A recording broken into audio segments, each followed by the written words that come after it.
Oh.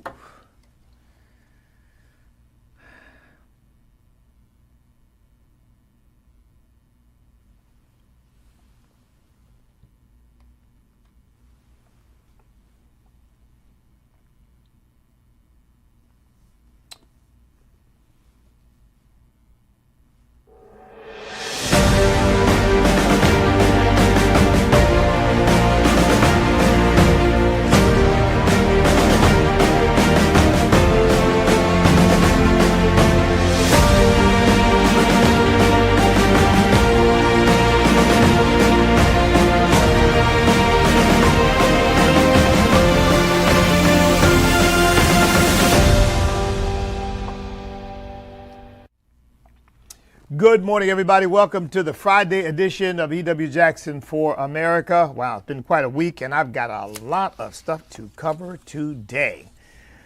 So let me get right to it. I just got finished talking to my granddaughter, so I'm always really hyped up after that because she just gets me going. And so sometimes in the morning, I'll talk to her before I come on the program. So before we get into any of the issues, big announcement today. On Thursday, February 6th at 4 p.m., you'll soon get this. Can you see it? You probably can't read it, but it says the Family Restoration Institute, which is a project of STAN, presents The Crisis of the American Family. We're going to have a discussion about the breakdown of family in America. It's going to be on Thursday, February 6th at 4 p.m. And I'm going to moderate the discussion. We're going to live stream it, so you'll be able to see it at standamerica.us, ewjacksonforamerica.com, thecall.org, Facebook at EW Jackson Sr., and Rumble at The Real EW Jackson. So you'll be able to see it in all kinds of places.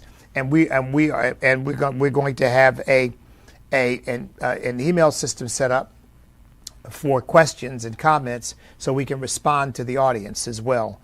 It's going to be at comment@standinc.net. But you'll get all of that. If you're on my email list, you'll be getting this today, as a matter of fact. This is going out for the first time today. And if you are not on my email list, please get on my email list. Go to standamerica.us and sign up, and you will be on my email list. You don't have to pay anything to be on the email list, obviously. The panelists include Pastor Dean Hunter of Central Baptist Church in Kannapolis, North Carolina, Dr. Carlton C. McLeod of Calvary Reformation Church here in Chesapeake, and Dr. Leon Threet of he'll have to forgive me because I sometimes forget the exact name of his church. Let me look that up. But he's in Charlotte, North Carolina. That's terrible. I know all these pastors, but obviously Christian Faith Assembly in Charlotte, North Carolina. And so we got a great panelist. He's just written a book on marriage. Dr. Leon Threet has. Dr. Carlton McLeod has written several books on family. I haven't written any books on family, but it's an issue that I have been studying for a long time. Pastor Dean Hunter's on the school board in his county, and he's going to be giving a perspective on how the government education system and sort of the cultural environment impacts on the family, because he sees it from a pastor's perspective and from a school board member's perspective, the impact it has on kids, on their education, on their behavior, on all of it. And by the way, this is with a view toward including all of this important information in an upcoming curriculum that we're going to be publishing on how you deal with the issue of family. Because, look, folks, here's the bottom line. This is not about, let's talk about a problem again. This is about how do we change the trajectory of family. Because, if things continue as they are, in 25, 30 years, the family will almost be like a relic. I mean, it already is in the black community, two-parent monogamous married families. I mean, if you've got, depending on the community, 72 to 80% of the children in a community being born out of wedlock, and you've got 2/3 of kids in that community who will never live in a married monogamous family. 2/3 will never even live. It's one thing to be born out of wedlock. Maybe your parents later get married, or maybe your mother later gets married and you have a stepfather. But 2/3 of the children will never even live in a two-parent monogamous family. They'll live in a single female-headed household all of their lives. They don't even have a model of what a family looks like.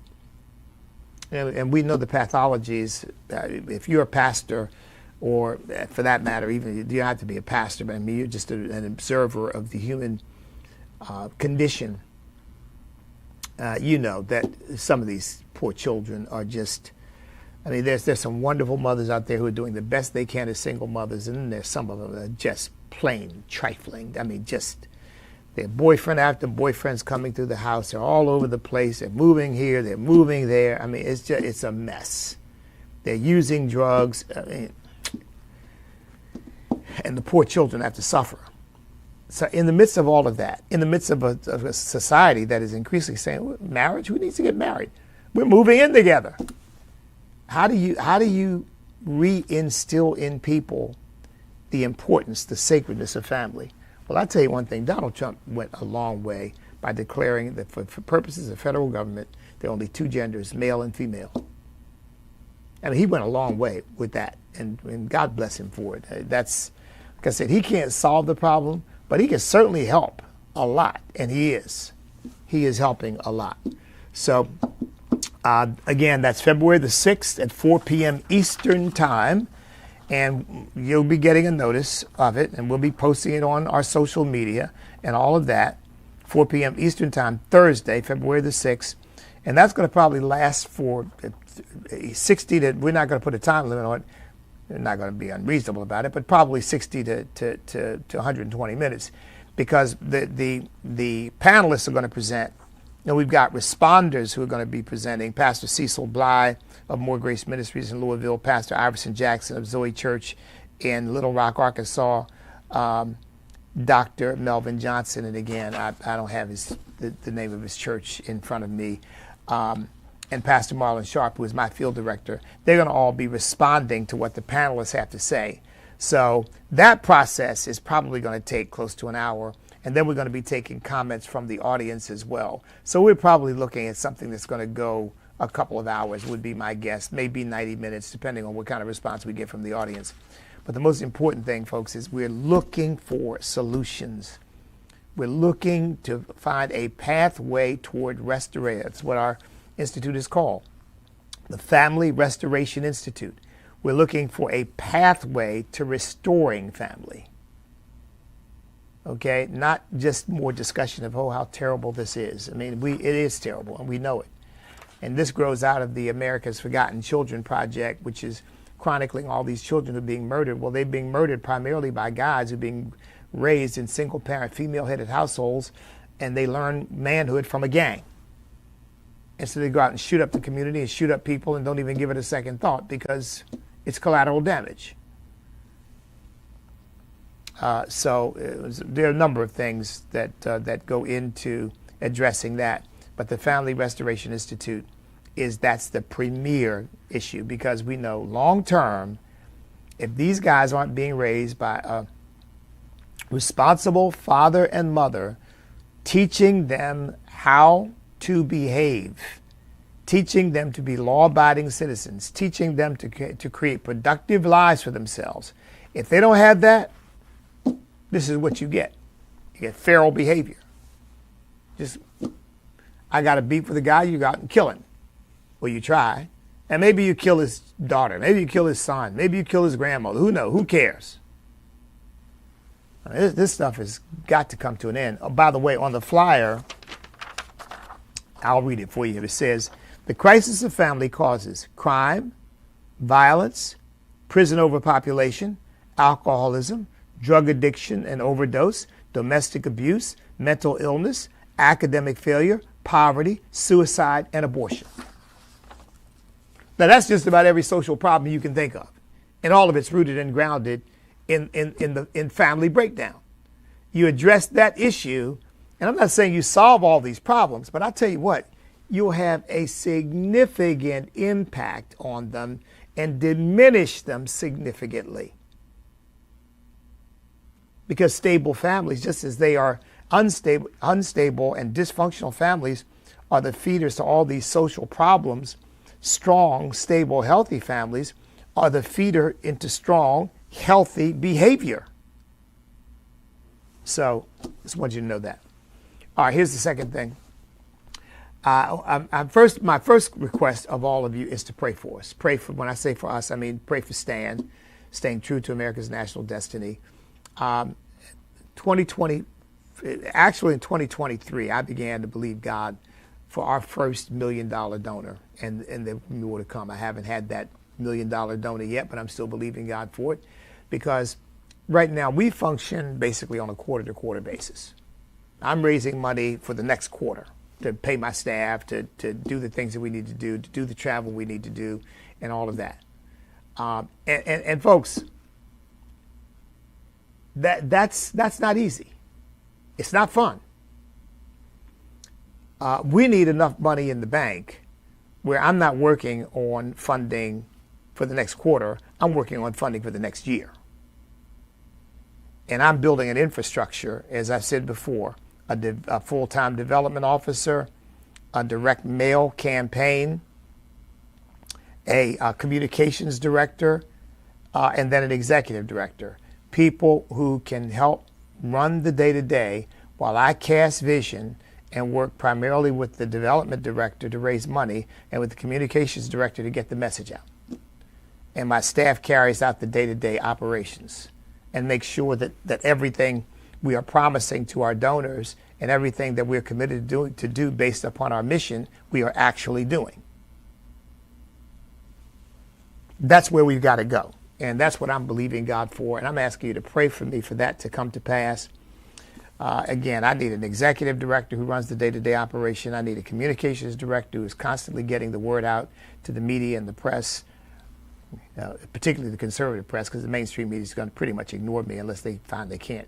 They don't have any choice but not to. They just got to deal with me. But even when I ran for president, they figured out how best to deal with me, which is to ignore me, pretend I wasn't there, because they were afraid that I would have the kind of appeal that was going to inspire and encourage and motivate people on all the things that they hate. Well, they didn't get me, but they got Donald Trump. So it's probably worse for them, because he knows if I were president of the United States right now, I'd be a newbie. I'd be trying to figure it out. Donald Trump doesn't have to figure it out. He's already served as president for 4 years. So he comes in he hits the ground running with all guns blazing, metaphorically speaking, of course. So,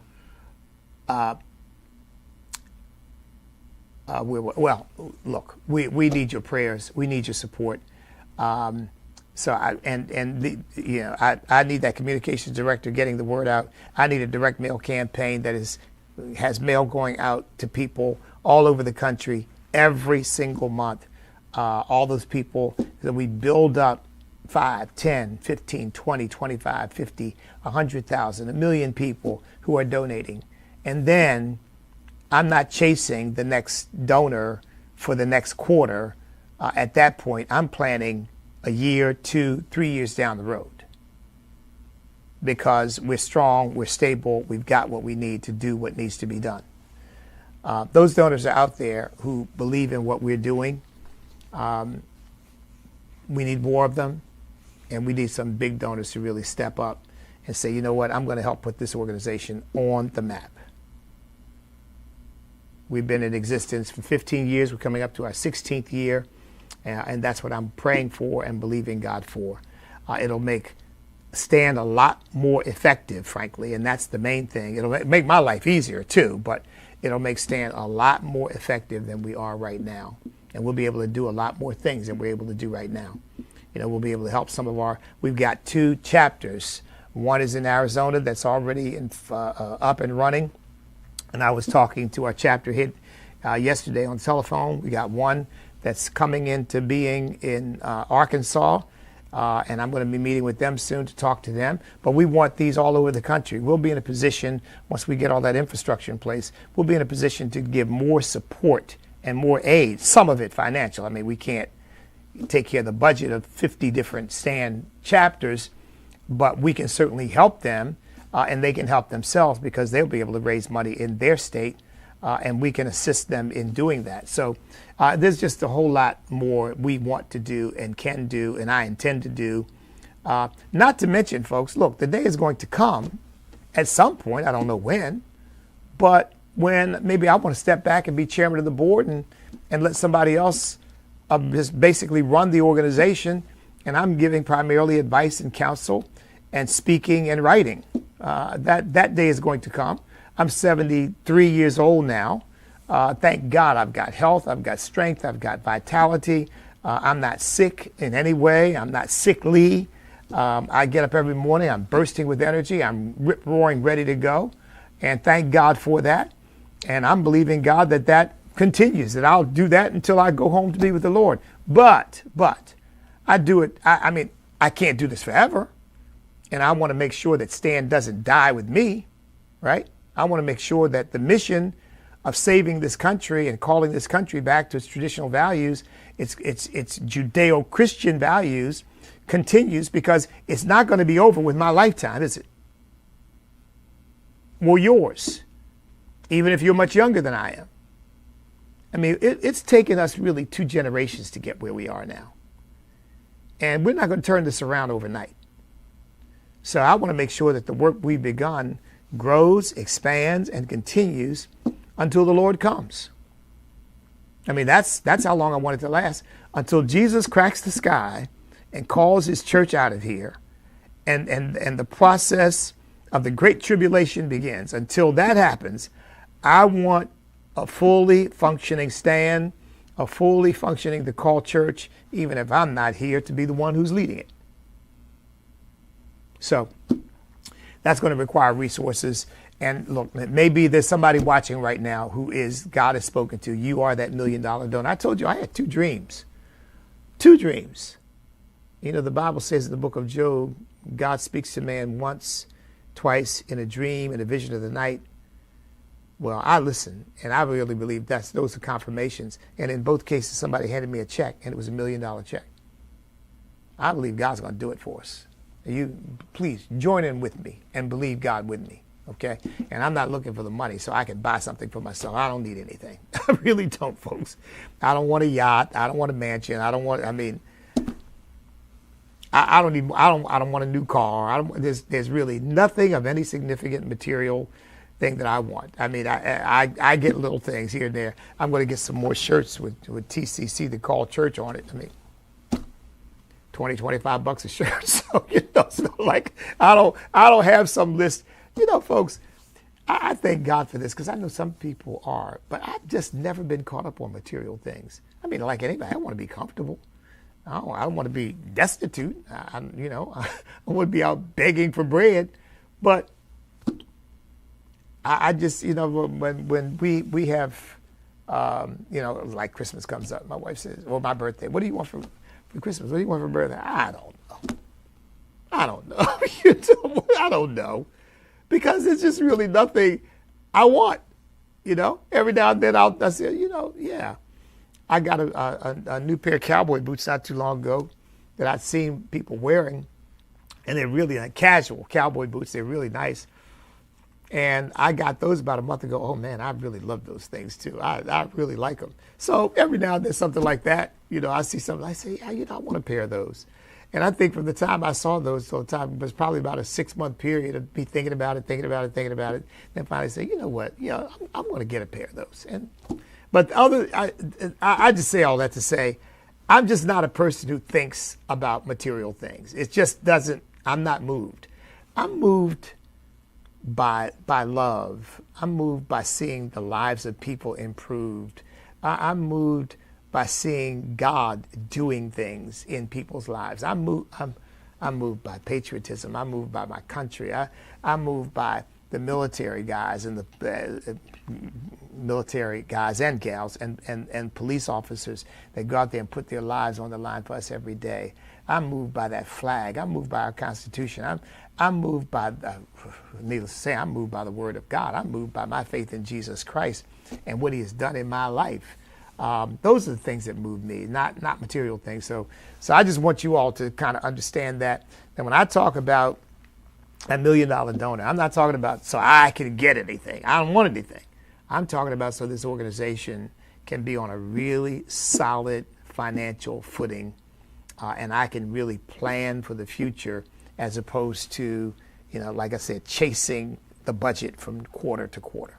And God has blessed us, and we've been able to do it, and we're not broke, and we're not on the verge of closing up, but it requires a different kind of hustle when you're where I am than it does when you're where an organization like Turning Point USA or Prager University or the Heritage Foundation or the Family Research Council. And of course, these organizations have been in existence. Well, not Turning Point USA. That's relatively young. In fact, I think we're older than they are. But most of these organizations that are really well heeled have been in existence for a long time. I mean, so it didn't spring up overnight. I remember a friend of mine told me that, and this, I won't mention the organization because I don't want to divulge what might be a confidence or inappropriate to say. But if I mention the organization, most of you listening to me right now would probably know it. And he said, man, we struggled along for years, just struggled along for years. He said, and one of my regular donors who had never given a significant amount of money died and left us $26 million. He said, we never looked back. I said, wow, man. He said, and I can't tell you I saw it coming. I didn't. They didn't tell me that they were going to do that. I didn't ask for that. Of course, you go to our website, we do have estate giving. I think we have stock giving because we do have a stock account so people can give with, they can put us in their estate. The stand is certainly in my estate. My wife and I's estate plan includes giving a percentage of our wealth, whatever we have when we leave this earth, to our organizational efforts because I don't believe in asking other people to do what I don't do. We give to our organizations monthly out of our own income. Because again, I don't ask other people to do something that we don't do or wouldn't do. But he said that man, that was it. And it's an organization on the map. But because a donor just really felt these people are doing significant stuff. Prior to that, they didn't have a building. After that, they bought a building, staffed up, and really began to do some things. Like I said, if I named the organization, you'd know it. Most of you would. So we're believing it's no secret what God can do, what He's done for others, He'll do for us too. And so you all pray with us. In the meantime, if you're not a Patriot partner and you can give up to $5, you give $5 or more a month, please do. And by the way, I've got a new book coming out in the spring. I'm going to do the Patriot Partner effort again with my new book coming out in the spring. It's called Indivisible Under God, Restoring American Unity. I'm excited about this book. I'm doing final edits on it right now. And we're going to make that available to you, but it's not ready yet. And when we're ready, we'll start doing pre-orders for you. But you can become a Patriot Partner and give $5 a month, $25 a month, and I'll send you, of course, a copy of my last book, which is now 2 years old. I'll send you a signed, numbered copy of that. I've given out over 100 of those copies to new Patriot Partners. People signed up to be Patriot Partners. I sent them a signed, numbered copy of the book. So it worked. And I would just encourage you to, if you're not a Patriot Partner, sign up to be a Patriot Partner. Our Patriot Partners go from $5 a month to $2,000 a month. That's the range. And everything in between, 5, 10, 15, 20, 25, 30, 40, 50, all the way up to 500. We got some 500. We got, so they're all over the map, depending on what people are capable of doing. So we encourage you to help us carry out the mission of bringing America together across racial and cultural lines to restore our Judeo-Christian heritage and values and everything that makes America great. Constitutional governance, individual liberty, personal responsibility, free markets, those things that make this the greatest nation in the history of mankind. Okay, I think I've said enough about that. So you can give, or you can just give. By the way, if you give $300 or more, you automatically become a Patriot Partner. $300 or more in any year, and you're automatically a Patriot Partner. So I'll send you the gift in that case. But if so, maybe you're that $1 million donor. Send it on in. But if not, one other thing. We had to change our address. If you are sending anything to a P.O. box, please don't. Go to our website. Our new address is, for Stand, is 1024 Center Brook Lane. Brook has an E on the end of it. In fact, you know what? Maybe sometimes I'll put that up on the screen. 1024 Center Brook Lane, Suite F as in Foxtrot, -211. Suite F as in Foxtrot, -211. And that's Suffolk, Virginia. And the zip code is 23434. We had to give up on the post office, folks. They're so incompetent. They're so unreliable. I mean, we still send mail, obviously, but we just gave up on the boxes. They would close our boxes without notice. They would send mail back without notice. I mean, it was just a mess trying to keep up with renewing. And if you missed it, they closed the box and locked the box on you, and they didn't put any notice out that the box was due. And you sign up for automatic renewal, and it doesn't work. And I just say, you know what, enough. So we just discontinued having the post office. So if you got a post office box, I think the post office box was 15022 in Chesapeake. That's been discontinued. Don't send mail there. We forwarded the mail, but the mail doesn't get forwarded. We get a lot of people say, oh, my mail came back, our checks came back. Don't ask me why. These people, the post office is just one great big institution of incompetence as far as I'm concerned. They are completely unreliable. We have to use them because, we don't have a private sector alternative, but I'll tell you, I don't trust them. I really don't. At any rate, okay. All right, I spent more time on that than I really intended to, a lot of time on that. But it is Friday, and this is the time for me to give you sort of the inside scoop. So let's get to some issues, and maybe I can cover the issues that I think are really important to cover and do this fairly quickly. Okay. Number one, this is the day of the March for Life. Number one, the March for Life. Okay. And as you know, Stand is a pro-life organization. We are purely pro-life. We believe in no exceptions as an organization, other than the life of the mother. We believe if there really is a true medical circumstance in which both the mother and the baby cannot be saved, that one or the other it will die in the process, then we realize that is a prudential decision on the part of that woman, and that is completely in the hands of God. I don't even consider that to be, in her hands, in the hands of God. I don't even consider that to be an abortion. I consider that to be just a medical dilemma, where the point is to save life, but you can't save both. Not the point is to kill the baby. But rape, incest, no. So, well, wait a minute. But most of the country believes in those exceptions. The baby didn't do anything. The baby is not guilty. You're killing an innocent human being because a guilty human being did something that they deserve perhaps to be put in prison for. But the baby didn't do anything. Now, I realize that that's not politically palatable to most politicians. And I realize there are a lot of people that would, but I believe in exceptions.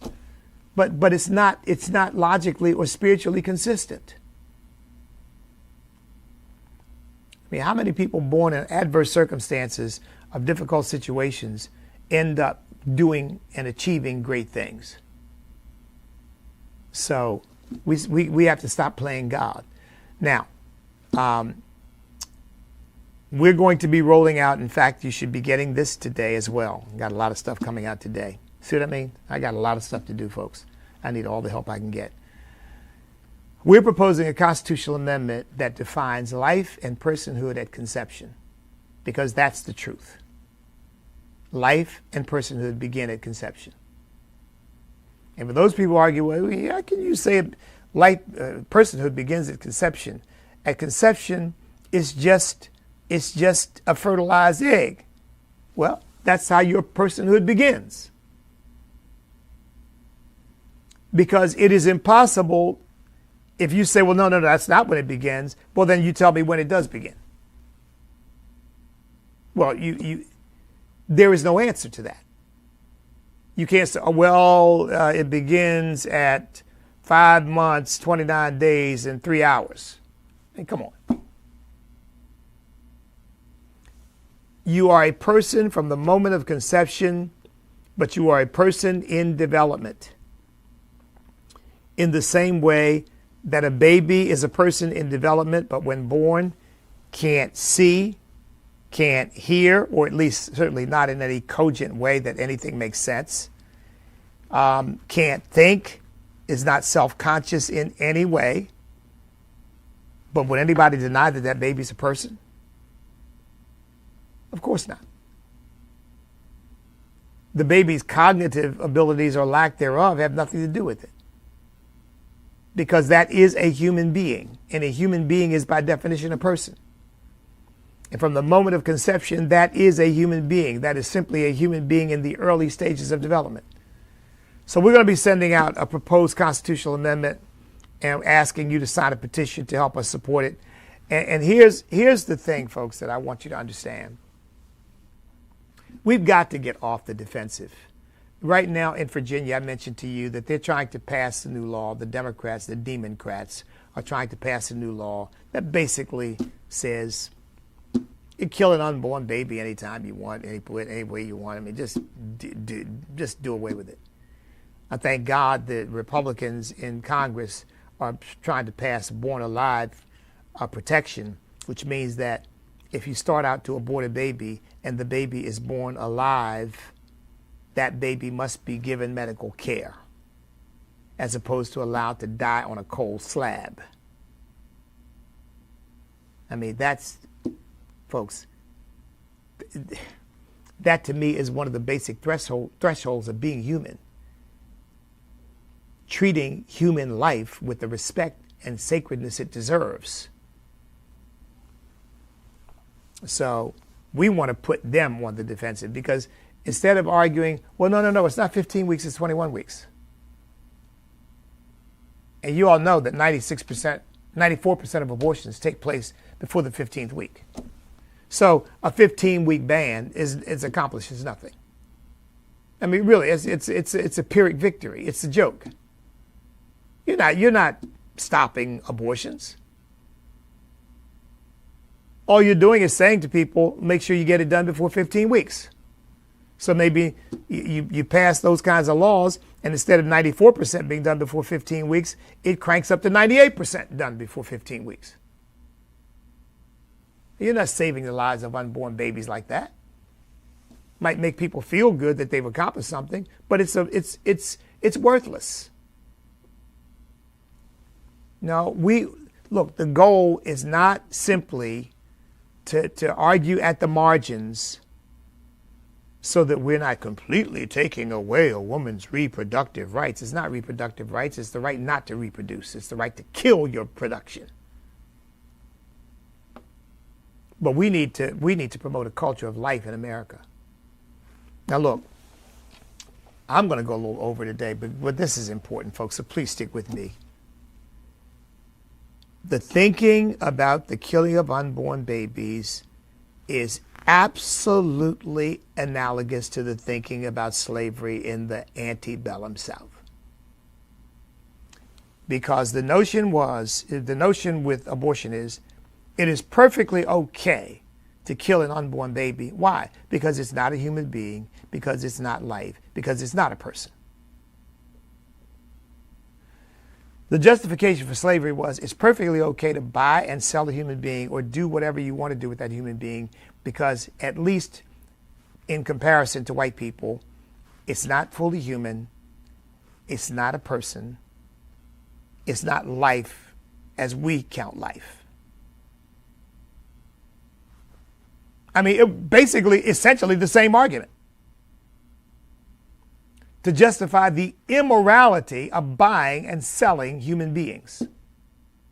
And of course, doing whatever you want to do with them, because no slave master was ever going to be charged with murder for killing one of his slaves. Because it's not really, you haven't really killed a human being. You just killed something other than that. Not fully human. And people actually believe that. And I think there's some people who, their conscience probably bothered them, but of course they didn't want to go up against the slave master machine and be known as an N-word lover, so they just kept their mouths shut. But a lot of people bought into that. They believed it. In the same way a lot of people today buy into the fact, the idea that killing an unborn baby is something to be celebrated. It's no big deal. In fact, in some ways, and we've seen at some of these rallies, these women act like the more of their own progeny they've killed, the more proud they are of it. Now, I'm not exaggerating, folks. I know you've heard some of it too. I had my 4th abortion here.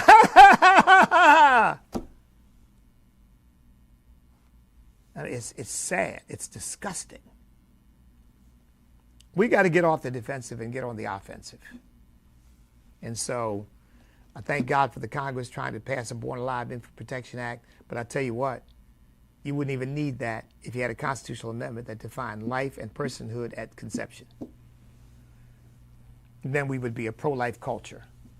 And it would be the people who want to kill unborn babies on the defensive trying to justify it with a very, very limited window in which only if the life of the mother's at stake do you even have that option. Otherwise, let the children live.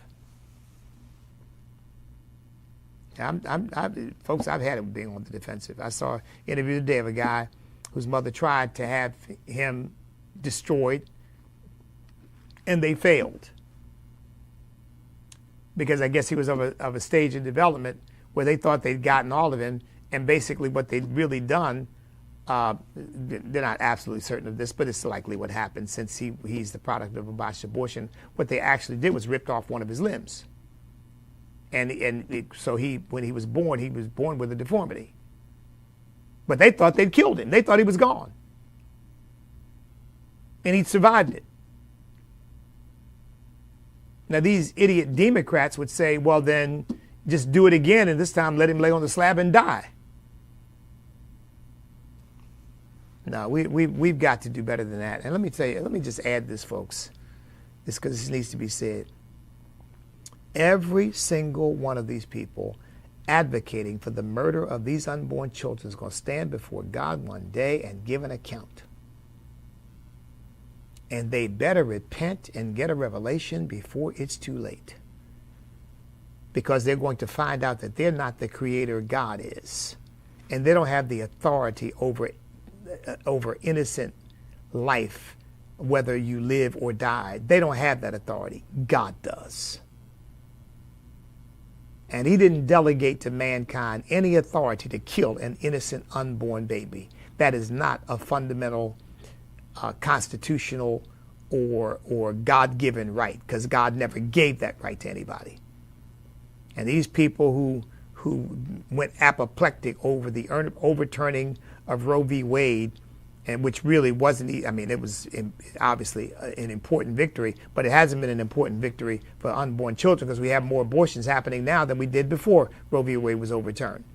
But Roe v. Wade was important because it established once and for all there is no federal constitutional right to kill an unborn baby, period. It doesn't exist, and it never existed. The Supreme Court that passed Roe v. Wade was lying and making stuff up. All right, well, God bless all of you who will be at the March for Life. So here's the next thing.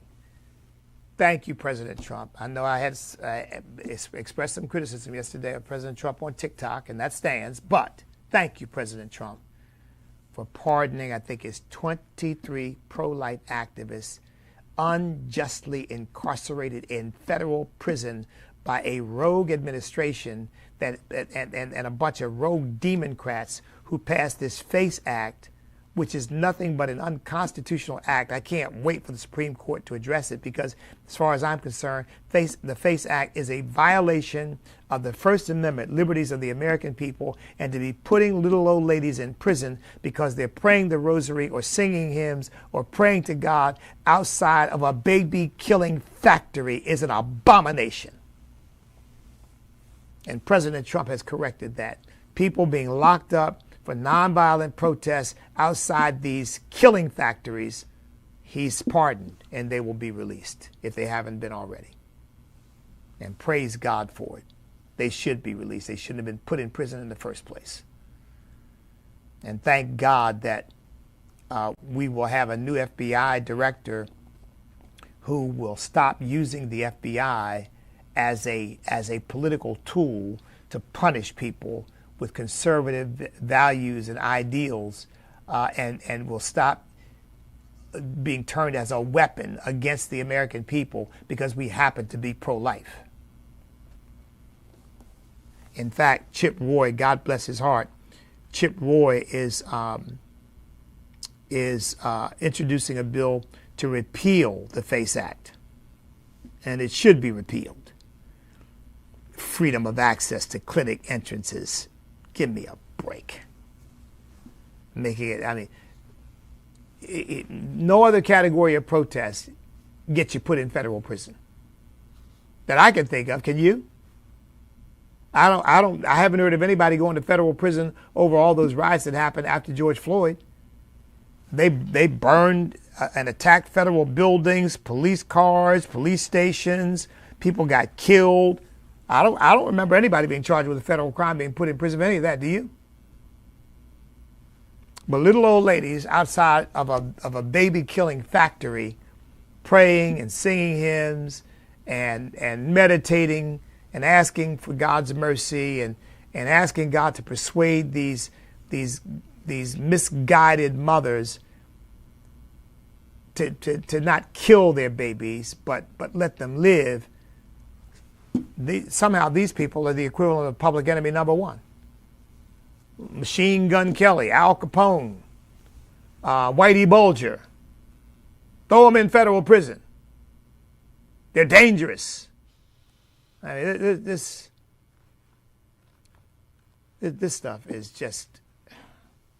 But thank God that these people are getting out. I mean, it really does my heart good. I can't tell you how thrilled I am that God is using Donald Trump to get that done, because it needs to be done.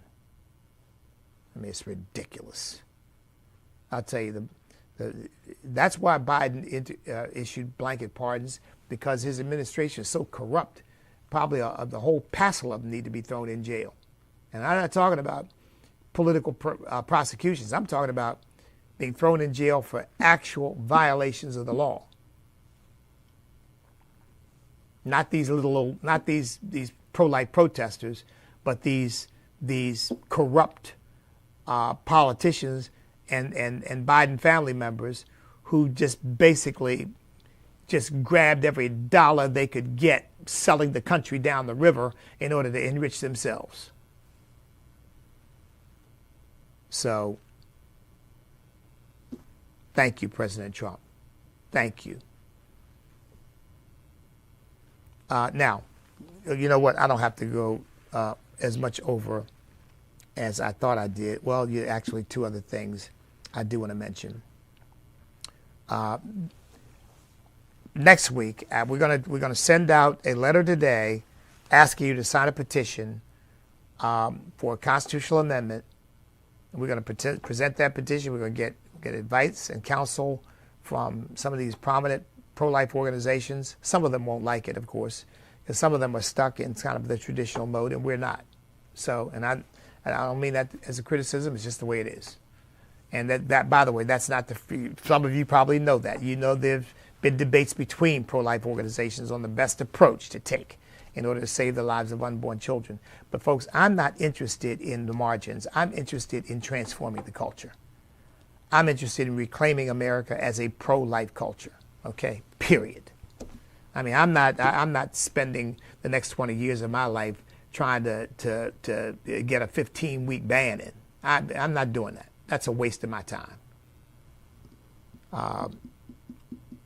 So that's going to come out. Then next week, birthright citizenship. We've got a constitutional amendment that says, and by the way, this is the way most countries operate, folks. You are not an American citizen by virtue of being born in our territory unless you have at least one parent who is an American citizen. And if you don't have a parent who's an American citizen, as far as I'm concerned, I don't care where you're born, you're not an American citizen. You can be born right on the street outside my house, but you're not an American citizen. And that's the way most nations are. That's the way Australia operates. But if you have a parent who's a biological parent who's an American citizen, then no matter where you're born, you are an American citizen. That's true birthright citizenship. But birthright citizenship is not based on territory. Come on. And that's not what the 14th Amendment intended either, even though it's been interpreted as such.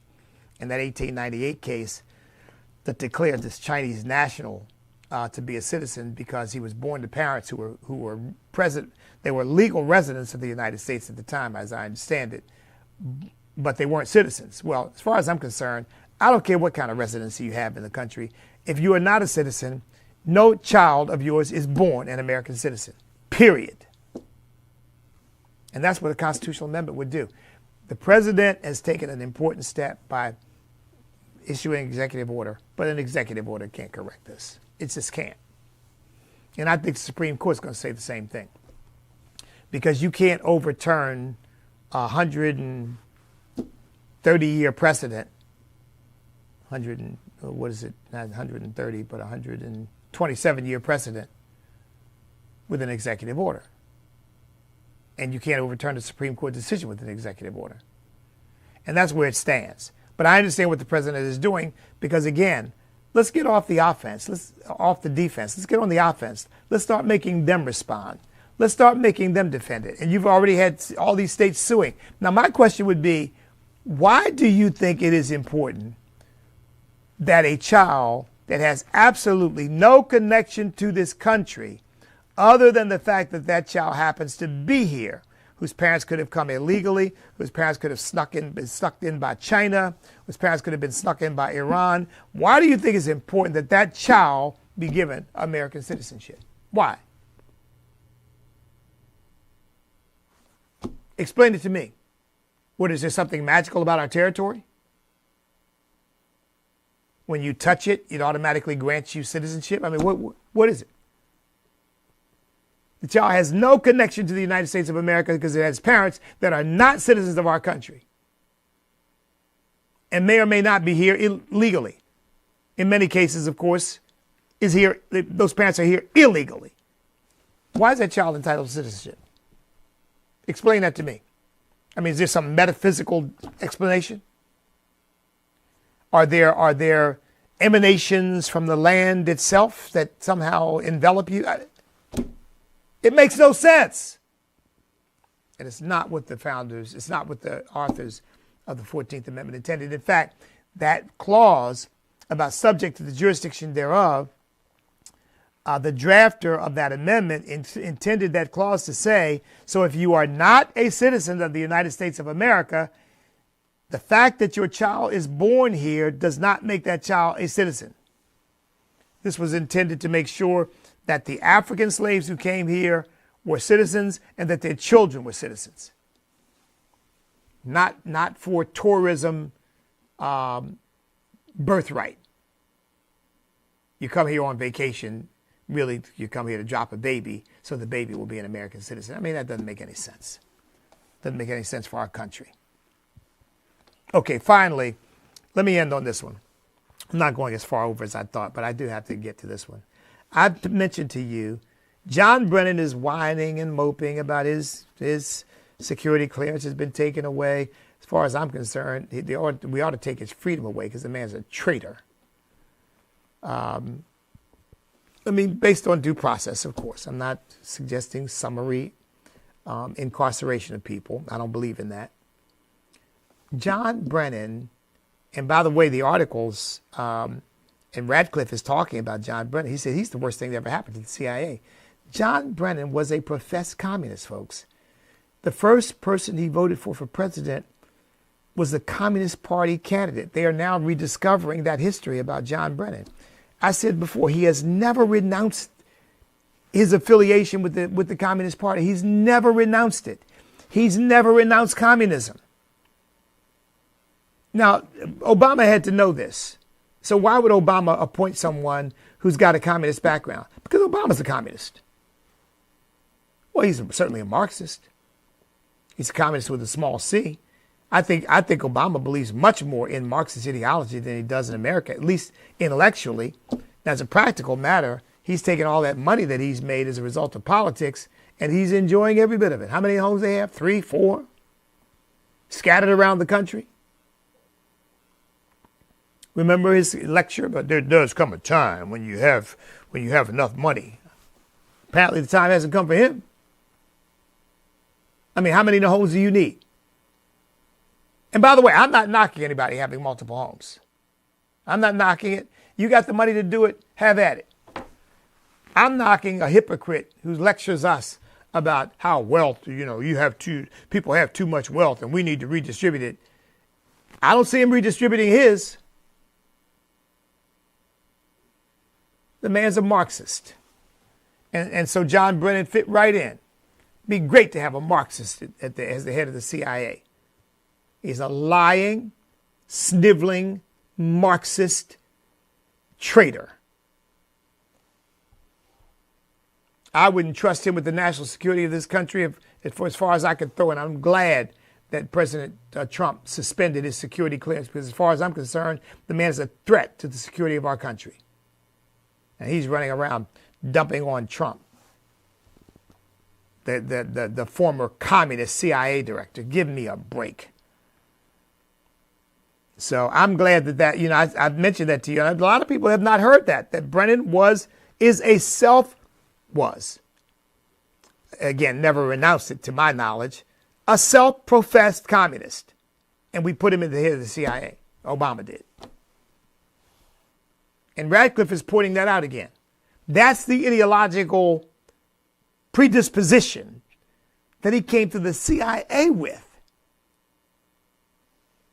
And has got the nerve to try to paint Trump as a threat to the country. Look, I think that's going to do it. Look, I'm going to be at my church on Sunday.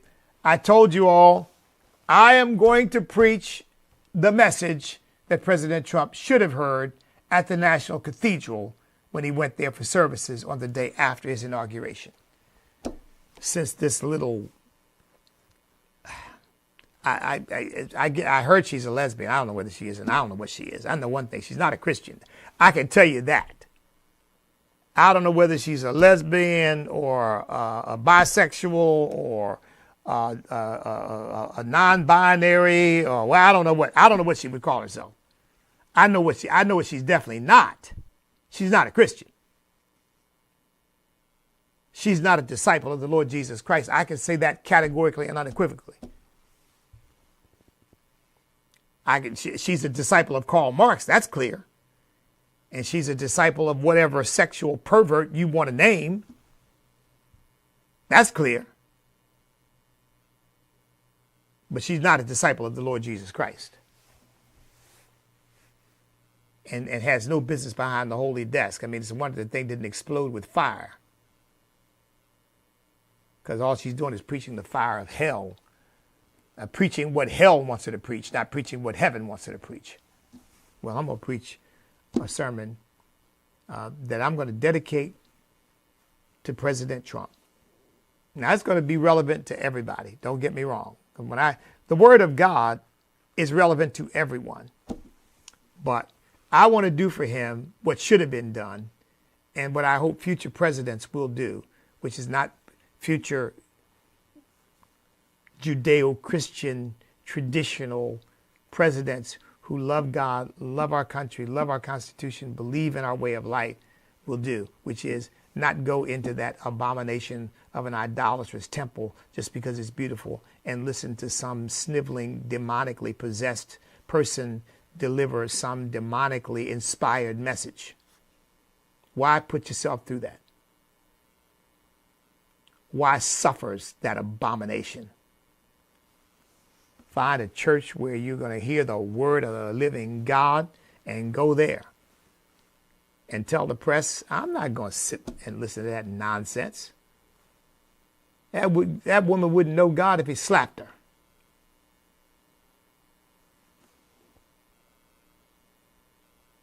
I tell you what, she know the devil. Because that's who she's following. Yeah, I said it, and I'm not taking it back. Jesus said, I'm headed down another path, so let me stop. Look, God bless each and every one of you. God bless President Donald Trump. God bless the United States of America. And God bless Stand in all the work that God has given us to do. Pray for us and help us in whatever way you can. And you know what to do. Stand up, step up, speak up, refuse to back up. Because we cannot be defeated if we will not quit. Because we are on God's side. God bless everybody.